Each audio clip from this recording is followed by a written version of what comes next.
یہ دعوت و تبلیغ، دعوت کے معنی کیا ہیں؟ دعوت کے معنی یہ ہے میرے دوستو، ہمارے گھر میں، باہر میں، دکان میں، کاروبار میں، دوستوں میں، اپنوں میں، پرایوں میں ہماری زبان کا بول ایمان کا بول ہونا چاہیے، اور ہماری سوچ ایمانی سوچ ہونی چاہیے۔ یہ نہیں میں نے یوں کیا کیوں، میں تو تقدیر پر ایمان رکھتا ہوں، اور میں تو یہ بات یقینی سمجھتا ہوں کہ جو کچھ ہوتا ہے لکھا ہوا ہو رہا ہے۔ میں اگر یہ کرتا تب بھی یہی ہوتا جو لکھا ہوا ہے۔ اس لیے اللہ کے نبی نے اپنی امت کو کیا فرمایا؟ ان کلمۃ لو یفتح باب الشیطان۔ کوئی کام کیا اور اس کام میں کرنے کے بعد نتیجہ دوسرا آیا، اور دل میں یہ بات اگر میں یوں کر لیتا تو ایسا نہ ہوتا، کہ یہ تو شیطان کے لیے دروازہ کھولتا ہے تمہارے یقین پر زد پہنچے گی اس سے۔ لو کے بعد کچھ نہیں ہے کہ اگر کرتا تب بھی یہی ہوتا جو ابھی ہوا ہے۔ ہاں، آج ہم نے اپنی ایمانیات کی پر محنت نہیں کی ہے۔ ہاں، پہلے تو بیچارے بھولے بھالے ہمارے باپ دادا جو تھے بھولے بھالے تھے، ان کی زبان پر تو یہ لفظ ہوتا تھا، بھائی قسمت میں تھا وہ ہوا، مقدر میں ہوگا تو ہوگا۔ یہ جملے ان کی زبان پر ہوتے تھے ہمیشہ۔ آج تو کوئی اس کو بھول ہی چکا ہے، زبان پہ یہ بول آتے ہی نہیں۔ ایمان کے بول، قولوا لا الہ الا اللہ، زبان سے کہو لا الہ الا اللہ، اللہ کے سوا کسی کے ہاتھ میں کچھ نہیں ہے، ایک اللہ ہی کے ہاتھ میں سب کچھ ہے۔ ہم نے کلمے کو الٹا کر دیا ہے بولنے میں۔ آج کا مسلمان کیا کہتا ہے؟ اللہ ہی کرتا ہے مگر، الٹا کیا ہے۔ حالانکہ کہنا کیا چاہیے؟ کسی سے کوئی کچھ نہیں کرتا مگر ایک اللہ کرتا ہے۔ یہ کلمہ صحیح کلمہ ہے، یہ الٹا ہے۔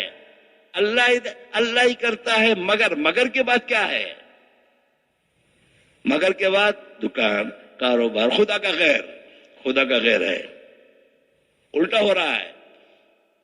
سیدھا بولنا چاہیے، کسی سے کچھ نہیں ہوتا، دکان سے نہیں ہوتا، کاروبار سے نہیں ہوتا، کسی انسان سے نہیں ہوتا، مگر ایک اللہ ہی سے سب کچھ ہوتا ہے۔ یہ صحیح ایمان کا بول ہے۔ گھر میں بیوی کے سامنے کبھی یہ تو بولو، ارے اللہ کی بندی تو یہ سمجھتی ہے کہ میں تجھے دیتا ہوں تو کھاتی ہے، تیری پرورش نہیں، تیرا پروردگار بھی اللہ ہے، میرا پروردگار بھی ایک اللہ ہے، وہی کھلاتا ہے اور ہم کھا رہے ہیں۔ کبھی بچوں کو لے کر گھر میں کھانے بیٹھ کر یہ بات سمجھے گی، بیٹا کون کھلاتا ہے؟ کھانا کہاں سے آیا؟ اب بچہ کہے گا ابا آپ لائے، اب آپ کہیں گے نہیں بیٹا، تیرے ابا کو بھی اللہ نے دیا، تجھے بھی اللہ نے دیا، اللہ کھلا رہا ہے۔ الحمدللہ الذی اطعمنی ھذا، تمام تعریف اس اللہ کے لیے جو مجھے یہ کھلا رہا ہے۔ کھانے کے بعد کی دعا میں غور کیجئے۔ اپنے دوستوں میں کبھی ایمان کی بات، کبھی دوست سے کہا رہے میاں دھوکے میں پڑے ہو، اللہ ہی کرتے۔ اسی بازار میں بہت سی دکانوں والے وہ ہیں جو ٹوٹے اور نقصان میں جا رہے ہیں، اور تمہیں اللہ دے رہا ہے۔ تمہاری عقل اور تدبیروں سے نہیں ہوتا مسئلہ۔ اور یہ کہنا کیوں؟ تاکہ میرے اندر آئے، یہ یقین میرے اندر آئے۔ میرے گھروں میں اس کو بولنا، دکان پر بولنا، اپنے نوکروں کے سامنے بولو اپنی بے بسی کو کہ میاں ایسا نہیں ہے، تم نوکروں ہم سیٹ بنے ہوئے ہیں، ہمیں بھی اللہ ہی پالتا ہے، تمہیں بھی اللہ ہی پالتا ہے، نفع نقصان کا مالک ایک ہے، اس نے ہی مجھے سیٹ بنایا، تمہیں اللہ نے نوکر بنایا ہے، وہ اس کی تقسیم ہے، وہی بہتر جانتا ہے، باقی ہم سب اللہ کے بندے ہیں۔ لیکن یہ کب آئے گا زبان پر؟ جب یہ اندر اترے گا۔